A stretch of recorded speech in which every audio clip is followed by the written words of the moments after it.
In the stillness of the ancient forest, where the wind speaks in forgotten tongues, he walks, not as a man of this world, but as one chosen beyond it. His name is Enoch, the listener, the scribe, the one who walks with the eternal. Before the Bible was edited into 66 books, it had 81 books. This is from one of the earliest Bibles. It was called the Ethiopian Bible. This chapter is the Book of Enoch. In the days when the earth was still young and the stars had not yet forgotten their names, there lived a man set apart from all others. His name was Enoch.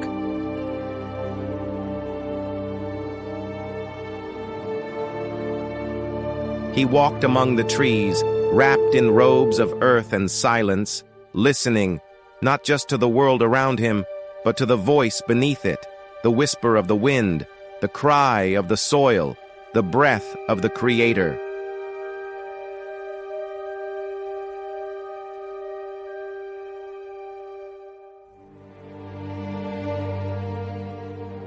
Enoch was not a king, not a warrior.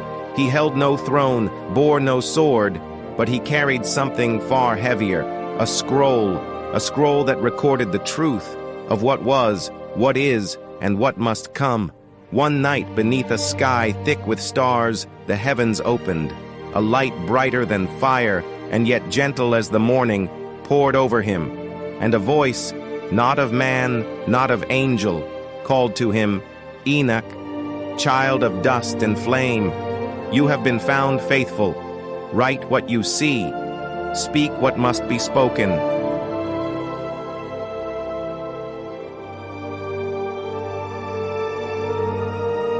And so he did, carried in visions beyond the veil. He saw the fate of angels, the rise of giants, Nephilim born of fallen stars and mortal blood. He watched as the watchers, mighty angels who once guarded the heavens, fell to desire and sowed chaos upon the earth. They came to Enoch, these fallen beings, their wings tattered by regret. "Speak for us," they pleaded. "Let the Most High hear our cry."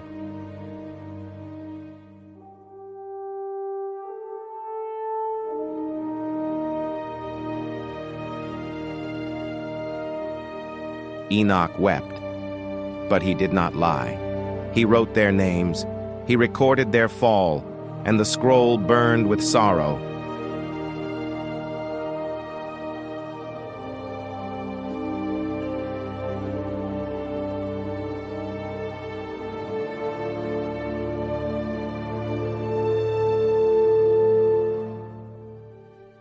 He saw a storm not yet come, a flood that would cleanse the world, a judgment sealed in silence, and yet, through it all, Enoch walked with God.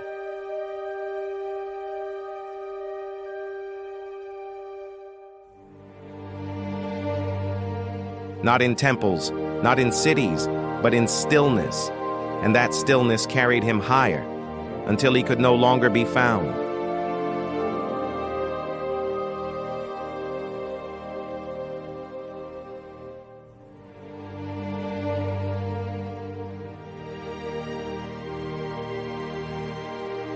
And yet, through it all, Enoch walked with God, not in temples, not in cities, but in stillness. In every breath of wind he listened. In every flicker of light he learned. The sky whispered riddles, and the earth answered, and Enoch wrote, until the scroll itself shimmered with living memory. He was no longer only a man. He was becoming something else, a witness, a vessel, a bridge between realms.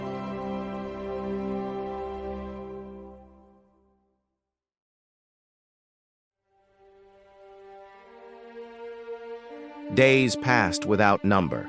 Time lost its grip. The people saw him less. His footprints grew fainter in the soil. His voice softer, like the hush before a great storm.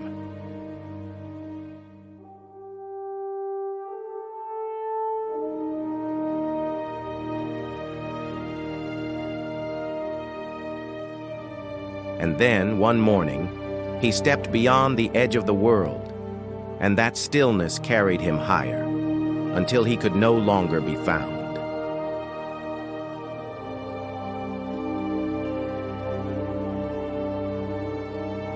And he was not found because God had translated him, but before his translation, he left this testimony which did please God. Without faith, it is impossible to please God. For he that come unto him must believe he is a rewarder and redeemer to those that believe in him. No grave holds Enoch, no tomb bears his name, for he was taken, not in death, but in light, one step, and the world never saw him again. They say he became something more, a voice among the stars, a scribe of heaven itself. And even now, in quiet forests, when the wind moves just right and the trees lean in, you might hear a name spoken not with sound, but with memory. Enoch, the man who walked with God and did not return.